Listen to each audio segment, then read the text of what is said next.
I'd like to invite Brigitta up to share what God's been teaching her lately. Hi.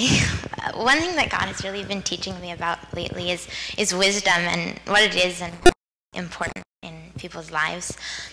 Usually when I think of wisdom, I don't think of it as something that youth need. I think of it as something that, well, you get it when you're older and you get it with age by like trying and failing at things.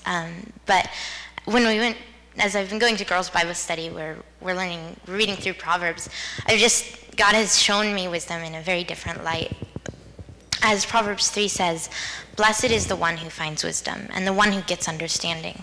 For the gain from her is better than gain from silver, and her profit better than gold."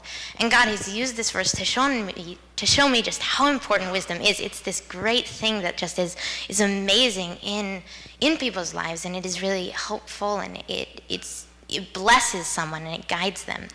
And that's something that just really impacted me.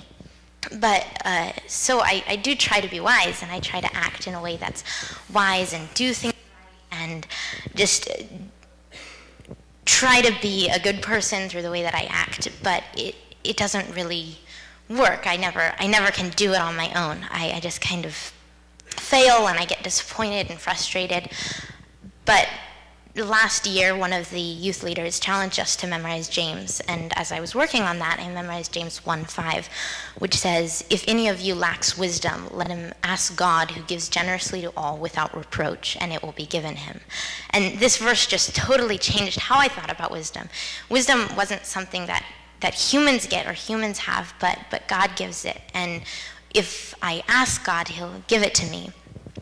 Proverbs 2 says, "For the Lord gives wisdom, from his mouth come knowledge and understanding. He stores up sound wisdom for the upright. He is a shield to those who walk in integrity."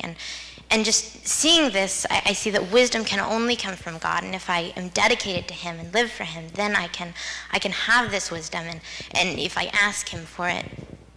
But when I try to ask God for wisdom, it's kind of scary, because God often answers in a way that seems illogical to me or doesn't make sense. One way in my life that this happens is, for me, it's wise and it makes sense not to really invest in people and not to truly care about them, because people are going to disappoint you and it's just going to bring you pain. So it wouldn't make sense to invest a lot of time and effort and hope in them when they're just going to disappoint you. That doesn't make sense. But God obviously says in the Bible that we're to love people and we're to care about them, and that doesn't make sense to me, but God does say that his wisdom is better, and that's one thing that he's shown me. In 1 Corinthians, it says, "For the foolishness of God is wiser than men, and the weakness of God is stronger than men. For consider your calling, brothers. Not many of you were wise according to worldly standards.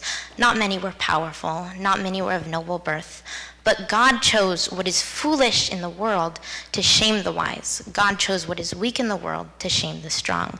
And God has shown me just how his wisdom truly is better in all situations, and how I need to trust his wisdom. And so that's what God's been teaching me, just how important and what a blessing wisdom is, and how if I ask him, he'll give it to me, and that's where my wisdom's going to come from. And that God's wisdom, even if it doesn't make sense to me, and even if it seems like it just hurt me, it really is the best thing, and it will be the best thing in the end for me. So that's what I've been learning. Thank you. Thank you. Thanks, Brigitta.